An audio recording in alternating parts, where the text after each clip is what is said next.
नमस्कार दोस्तों, कैसे हैं आप सभी। आशा करता हूँ अच्छे होंगे, स्वस्थ होंगे, मस्त होंगे और अपने पढ़ाई में व्यस्त होंगे। तो चलिए स्वागत करता हूँ आपका अपना यूट्यूब चैनल मैथ अड्डा सारण में। तो चलिए अभी मैं हाजिर हो गया एक नया सेशन लेके। जैसे एसके झा सर का रेलवे ग्रुप डी का वॉल्यूम 3 है ना, इसमें 7 practice set test yourself के नाम से है। तो उसका ही हम प्रैक्टिस सेट 1 करने वाले हैं। तो चलिए, अगर आप हमारे चैनल पर नए हैं तो चैनल को सब्सक्राइब कर लीजिए, साथ ही साथ बेल आइकन को दबा लीजिए ताकि हम कोई भी वीडियो अपलोड करें उसका नोटिफिकेशन आपको मिलता रहे और अपने भाई को ऐसे ही सपोर्ट करते रहिए। जैसा कि मैं आप सभी से हमेशा कहते आया हूँ कि अनअकैडमी एक बहुत बड़ा government exam scholarship test organise कर रहा है। हम जानते हैं कि आप सभी लोग रेलवे ग्रुप डी और एनटीपीसी की तैयारी करते हैं, तो ये बहुत ज़बरदस्त टेस्ट है। आज शाम में रेलवे का जो एग्ज़ाम होगा ये शाम में 5 बजे से होगा, यानी कि 27 फरवरी है आज। और बैंक का एग्ज़ाम 10 बजे हो चुका है, एसएससी का भी 2 बजे से कंटिन्यू चल रहा है। अब रेलवे की बारी है, रेलवे 5 बजे से होने वाला है। तो ये बहुत बड़ा, ये आपका बिल्कुल फ्री टेस्ट है, इसमें किसी प्रकार का आपसे चार्ज नहीं लिया जा रहा है। तो लिंक जो है डिस्क्रिप्शन में आपको मिल जाएगा, जाइए, स्कॉलरशिप टेस्ट का लिंक है, वहाँ दबाइए और इनरोल कर लीजिए। अगर आपने अभी तक इनरोल नहीं किया है तो इनरोल कीजिए। जब आप इनरोल करेंगे तो हमारा रेफरल कोड सारण 10 लगाना ना भूलिए, सारण 10 जरूर लगाइएगा। इसके साथ ही बहुत बड़ा धमाल क्या मिल रहा है कि अगर आप इस स्कॉलरशिप टेस्ट में रैंक 1 आपको मिलेगा तो आपको लैपटॉप मिलेगा। अगर आपका रैंक 2 से 6 के बीच में आएगा तो आपको स्मार्टफोन मिलेगा, और रैंक 7 से 16 के बीच में आएगा तो आपको एक एयरपोर्ट्स मिलेगा। इसके साथ ही आपको मिलता है 300 विनर को 1000 रुपये तक का गिफ्ट वाउचर भी मिलने वाला है। साथ ही साथ 400 विनर्स को अनअकैडमी स्कॉलरशिप भी मिलने वाला है। तो ये बिल्कुल ये समय जाने ना दें, जाइए, और लिंक जो है डिस्क्रिप्शन में आप सभी को मिल रहा है, वहाँ से जाइए और इनरोल कीजिए और हमारा रेफरल कोड सारण 10 जरूर लगाइए, ठीक है। तो चलिए बिना टाइम वेस्ट की क्लास को हम शुरू करते हैं और आज का पहला क्वेश्चन देखते हैं। पहला क्वेश्चन है कि झूम एक तरीका है। झूम एक तरीका किसका है? तो झूम एक तरीका जो है कृषि करने का तरीका है। झूम एक कृषि करने का तरीका है, तो ऑप्शन बी क्या हो जाएगा? आपका सही आंसर हो जाएगा। नेक्स्ट, गोमतेश्वर की मूर्ति किस राज्य में है? तो गोमतेश्वर की मूर्ति जो है ये आपका कर्नाटक राज्य में स्थित है, तो ऑप्शन ए क्या हो जाएगा? आपका सही आंसर हो जाएगा। वीडियो अगर आप सभी को अच्छा लगे तो लाइक शेयर जरूर कीजिएगा, चैनल पे नए हैं तो चैनल को सब्सक्राइब जरूर कीजिएगा। नेक्स्ट, झकोर किस राज्य का लोक नृत्य है? तो झकोर जो है ये गोवा राज्य का लोक नृत्य है, तो ऑप्शन ए क्या हो जाएगा? आपका सही आंसर हो जाएगा। लोक नृत्य से सभी एग्जाम में लोक नृत्य से मैक्सिमम कोई भी एग्जाम हो इंडिया लेवल का उसमें इससे क्वेश्चन पूछे जाते हैं, ठीक है। नेक्स्ट, हॉकी में पेनाल्टी स्ट्रोक कितनी दूरी से मारा जाता है? जब आप हॉकी खेलेंगे तो पेनाल्टी जो होता है ये 8 गज की दूरी से हॉकी में मारा जाता है। कितना गज से? 8 गज से मारा जाता है, तो ऑप्शन ए क्या हो जाएगा? आपका सही आंसर हो जाएगा। चलिए अगला प्रश्न देखते हैं। चलिए हॉकी वाला हो गया। अब देखिए अगला प्रश्न देखते हैं कि मलेशिया की मुद्रा क्या कहलाती है? ये मुद्रा से भी पूछता है रेलवे में, तो मैक्सिमम रेलवे में ये पूछता है कि आपका मुद्रा किसका मुद्रा कौन सा है, कौन सा आपका कंट्री का, ये पूछा जाता है। रुपया इंडिया का होता है, सभी लोग जानते हैं। हमसे मलेशिया का पूछ रहा कि मलेशिया का मुद्रा क्या होता है? तो रिंगिट जो होता है ये मलेशिया का करेंसी होता है, यानी कि मुद्रा होता है, तो ऑप्शन बी क्या हो जाएगा? आपका सही आंसर हो जाएगा। नेक्स्ट, एसेज शब्द किस खेल से संबंधित है? तो एसेज खेल जो होता है, एसेज ये क्रिकेट से संबंधित होता है। किससे?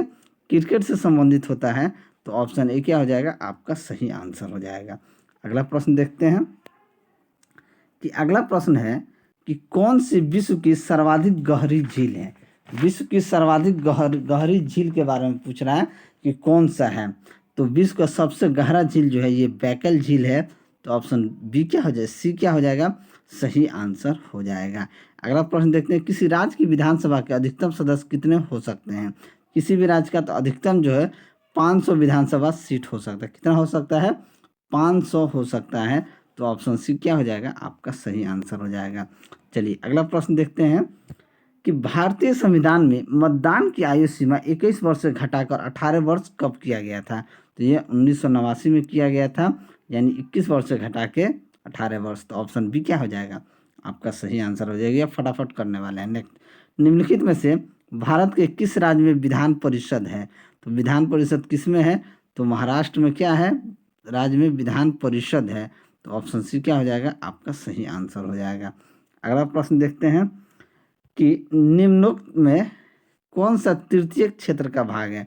तो तृतीय क्षेत्र का भाग क्या होता है? परिवहन जो होता है आपका तृतीय क्षेत्र में आता है। तो ऑप्शन ए क्या हो जाएगा? आपका सही आंसर हो जाएगा। अगला, 12वीं पंचवर्षीय योजना की अवधि है। तो 12वीं पंचवर्षीय योजना की अवधि क्या है? 2012 से आपका 2017, ये 12वीं पंचवर्षीय योजना है। तो ऑप्शन ए यहाँ पे क्या हो जाएगा? आपका सही आंसर हो जाएगा। अगला, चरक किसके राज चिकित्सक थे? चरक जो थे ये कनिष्क के राज चिकित्सक थे। तो ऑप्शन डी क्या हो जाएगा? आपका सही आंसर हो जाएगा, यानी कि कनिष्क। भारत में सर्वप्रथम सोने के सिक्के जारी करने वाला निम्नलिखित में से कौन थे? यानी कि सोना का सिक्का किसने जारी किया था? तो कुषाण ने सोना का सिक्का जारी किया था। तो ऑप्शन ए क्या हो जाएगा? आपका सही आंसर हो जाएगा। अगला प्रश्न देखते हैं कि विश्व की सबसे बड़ी जहाजरानी नहर कहाँ है? तो विश्व की सबसे जहाजरानी नहर जो है ये स्वेज नहर को कहा जाता है।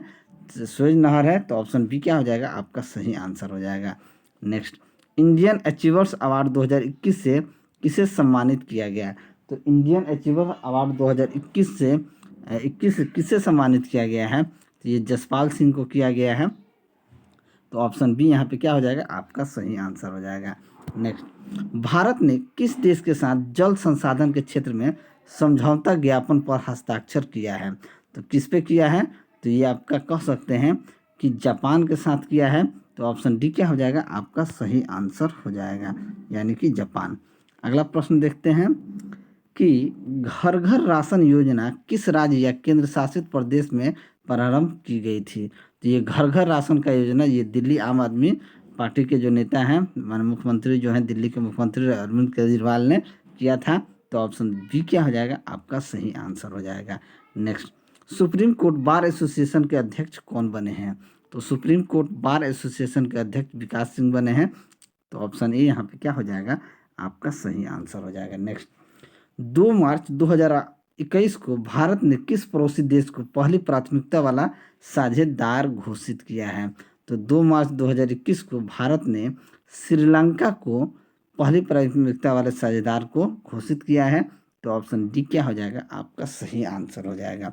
चलिए अगला प्रश्न देखते हैं कि निम्नलिखित ग्राफ क्या प्रदर्शित करता है? ये देखिए वेग और समय का ग्राफ है।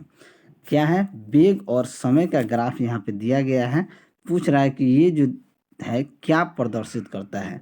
ठीक है, तो ये एक समान त्वरण को प्रदर्शित करता है। देखिए इसमें मैं यही इसी ग्राफ के माध्यम से मैं आपको 4 या 5 चीज़ मैं आपको बता देता हूँ।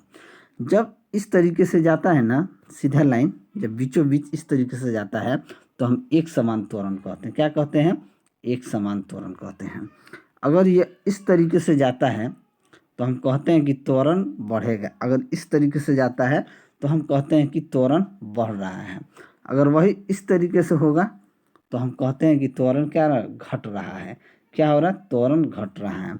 अगर ये इस तरीके से जाता है तो हम कहते हैं ये एक समान वेग से क्या है? चल रहा है। अगर इस तरीके से जाता है तो हम कहते हैं ये असंभव है। क्या है? यहाँ से अगर इस तरीके से जाता है तो ये असंभव है। तो यहाँ पे अगर इस क्वेश्चन में देखेंगे तो ये जा रहा है इस तरीके से, यानी कि एक समान त्वरण से जा रहा है। तो ऑप्शन ए क्या हो जाएगा? आपका सही आंसर हो जाएगा। ठीक है, चलिए अगला प्रश्न देखते हैं। अगला प्रश्न है क्वेश्चन नंबर 22।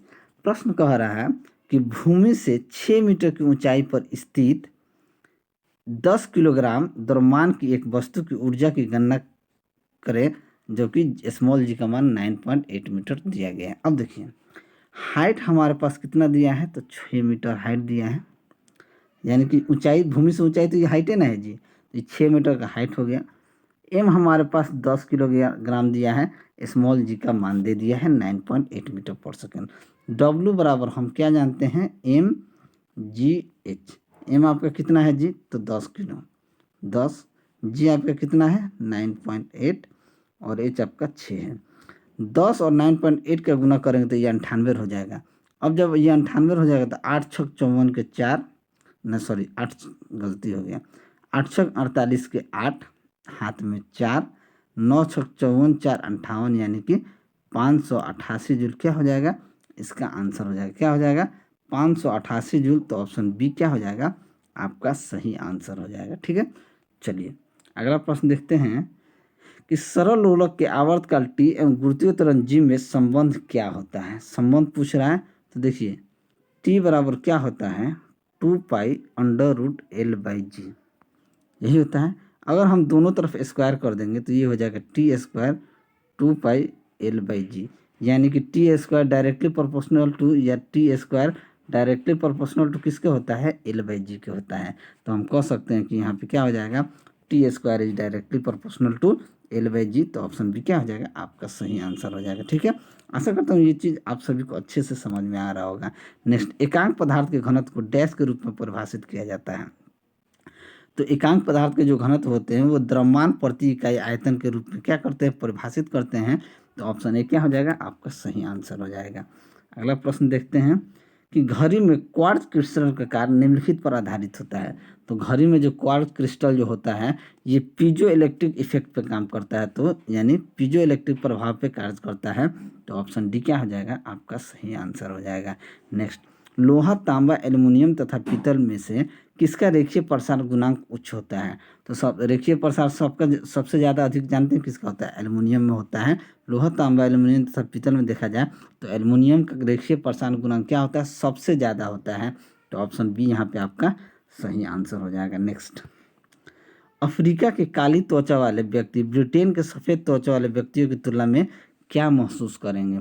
तो अधिक गर्मी महसूस करेंगे। अफ्रीका के काला त्वचा अब ब्रिटेन के सफ़ेद त्वचा वाले व्यक्तियों की तुलना में क्या करेंगे अधिक गर्मी महसूस करेंगे। तो ऑप्शन ए क्या हो जाएगा आपका सही आंसर हो जाएगा। ठीक है, चलिए अगला प्रश्न देखते हैं। ऊष्मा को विद्युत ऊर्जा में रूपांतरित करने के लिए प्रयोग किया जाता है। ऊष्मा को विद्युत ऊर्जा में रूपांतरित किस तरीके से करते हैं। तो ये आपका ताप युग्म से ऊष्मा को विद्युत ऊर्जा में रूपांतरित यानी कि बदलते हैं। तो ऑप्शन बी यहाँ पे क्या हो जाएगा आपका सही आंसर हो जाएगा। नेक्स्ट, रेडियो द्वारा उत्पादित ध्वनि डैश से बढ़ती है। तो रेडियो द्वारा उत्पादित जो ध्वनि होती है उसका आयाम से बढ़ता है। किससे बढ़ता है आयाम से बढ़ता है। तो ऑप्शन ए क्या हो जाएगा आपका सही आंसर हो जाएगा। अगला प्रश्न देखते हैं कि एक ध्वनि तरंग की गति 350 मीटर पर सेकेंड स्क्वायर है। यदि इसकी तरंग दैर्घ्य 2 सेंटीमीटर है तो तरंग की आवृत्ति क्या हो जाएगी। ठीक है, देखिए हमसे क्या पूछ रहा है इस प्रश्न में हमसे पूछ रहा है कि तो तरंग की आवृत्ति क्या हो। अब देखिए ध्वनि की जो गति जो दिया है यानी कि हमको कितना दे दिया है 350 मीटर 350 मीटर दिया है। अब यानी कि भी हमको दे दिया है। अब तरंगदैर्घ्य जो दिया है 2 सेंटीमीटर दिया है यानी कि लेमडा दे दिया है। आवृत्ति यानी कि भी बराबर क्या होता है भी बराबर होता है एन लेमडा। क्या होता है एन लेमडा होता है। तो हमसे आवृत्ति पूछ रहा है तो क्या करेंगे देखिए बात को समझिए। यानी हमसे एन पूछ रहा है, जब एन पूछेगा तो हम करेंगे भी बट्टा लेमडा। अब देखिए 350 मीटर क्या दिया है हमारे पास स्पीड दिया है यानी कि गति दिया है। लेकिन ये तो मीटर पर सेकंड में ये 2 सेंटीमीटर है। तो सेंटीमीटर को मीटर में बदलने के लिए हम 100 से भाग दे देंगे तो 2 सेंटीमीटर यानी कि 2/100। तो इसे लिख सकते हैं लेमडा का मान 2/100 यानी कि 2 चला जाएगा ऊपर 100 चला जाएगा ऊपर।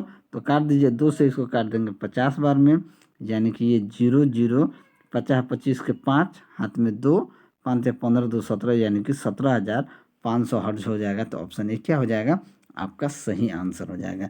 भी बराबर एन लेमडा याद रखिएगा।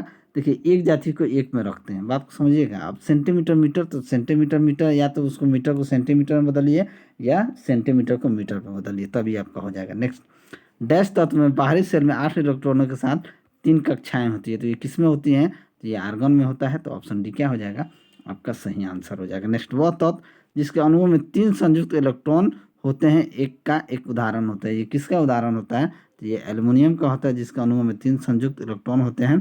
तो ऑप्शन डी क्या हो जाएगा आपका सही आंसर हो जाएगा। अगला प्रश्न देखते हैं कि निम्न में से कौन सा घोल इन सभी में से सबसे अम्लीय है।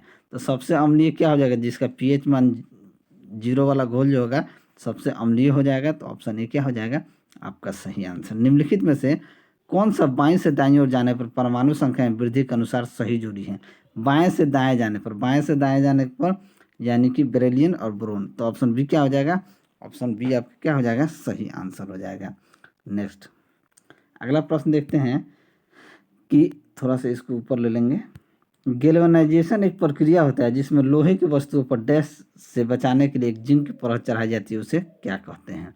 तो उसे जंग लगने से किसके लिए, जंग लगने से बचाने के लिए गैल्वेनाइजेशन यानी की प्रक्रिया होती है। तो ऑप्शन बी क्या हो जाएगा, आपका सही आंसर हो जाएगा। संतरे में कौन सा अम्ल पाया जाता है, तो संतरे में साइट्रिक एसिड पाया जाता है। तो ऑप्शन डी आपका सही आंसर हो जाएगा। नेक्स्ट, मेलिएबल डैश के गुण को दर्शाता है। तो जो मेलिएबल होता है ना, ये धातु के गुण को मेलिएबल दर्शाता है। तो ऑप्शन बी क्या हो जाएगा, आपका सही आंसर हो जाएगा। नेक्स्ट, दहन की प्रक्रिया में ईंधन की रासायनिक ऊर्जा किस ऊर्जा में रूपांतरित होती है।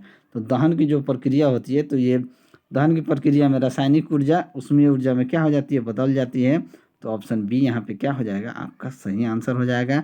नेक्स्ट, निम्नलिखित में से कार्बन के कौन से मिश्रण का द्रव बनने और उबलने का तापमान सर्वाधिक होता है। तो ये आपका एसिटिक एसिड का होता है। तो ऑप्शन ए क्या हो जाएगा, आपका सही आंसर हो जाएगा। नेक्स्ट, निम्न में से कौन सा मानव आहार नली का भाग नहीं है। तो मानव आहार नली का भाग कौन सा इसमें नहीं है। मुख्य गुहिका तो होता है पित्ताशय, वायु कोशिका, बढ़िया। तो ये वायु कोशिका जो होता है ये आहार नली का भाग नहीं होता है। तो ऑप्शन बी यहाँ पे आपका सही आंसर हो जाएगा। नेक्स्ट, निम्नलिखित में से कौन सा विकल्प लाल रुधिर कणिकाओं के बारे में से सही नहीं है। तो सही कौन सा नहीं है, ऑक्सीजन और कार्बन डाइऑक्साइड का परिवहन, आकृति वृत्ति उभयतल लंबाई 5.7 माइक्रोमीटर या हीमोग्लोबिन वजन। कणिकाओं के बारे में सही नहीं है, तो लंबाई क्या हो जाएगा, 5.7 माइक्रोमीटर, यही इसका नहीं है। तो ऑप्शन बी क्या हो जाएगा, आपका सही आंसर हो जाएगा। नेक्स्ट देखते हैं कि किडनी की संरचनात्मक जो इकाई होती है, किडनी की संरचनात्मक इकाई होती है, ये क्या होती है, ये आपका नेफ्रॉन होता है। तो ऑप्शन डी क्या हो जाएगा, आपका सही आंसर हो जाएगा। नेक्स्ट, डैश में मांसपेशियों के लयबद्ध संकुचन के परिणाम स्वरूप बच्चा पैदा होता है। तो ये गर्भाशय में क्या होता है, गर्भाशय में मांसपेशियों के लयबद्ध संकुचन के परिणाम स्वरूप बच्चा पैदा होता है। तो ऑप्शन सी क्या हो जाएगा, आपका सही आंसर हो जाएगा। और ये अगला प्रश्न देखते हैं, और ये अंतिम प्रश्न है कि डैश हार्मोन्स के विसरण के कारण पौधे जड़ की दूसरी तरफ मुड़ जाते हैं। तो किस हार्मोन्स के विसरण के कारण पौधे जो होते हैं ये दूसरी तरफ मुड़ जाते हैं। तो ये ऑक्सिन के हार्मोन के विसरण के कारण पौधे की जड़ जो होती है ये दूसरी तरफ मुड़ जाती हैं। तो चलिए, अगर आपको मेरा वीडियो अच्छा लगा तो वीडियो को लाइक करें, दोस्तों में शेयर करें। अगर आप हमारे चैनल पर नए हैं तो चैनल को सब्सक्राइब करें। मैं ऐसे ही वीडियो लेकर आपके सामने हाजिर होता रहूँगा, ठीक है। अगर आप लोग का सपोर्ट रहा तो देखिए, हम क्यों वीडियो बनाते हैं, मेहनत क्यों करते हैं, ताकि कुछ व्यूज़ आए, ठीक है। अगर हम मेरा व्यूज़ ही नहीं आएगा तो कोई भी वीडियो नहीं बनाएगा, सही बात है। कुछ लोग कमेंट करते हैं कि एक बुक पूरा नहीं करता। अब देखिए 24 सेट है, 24 कंप्लीट करा दिया।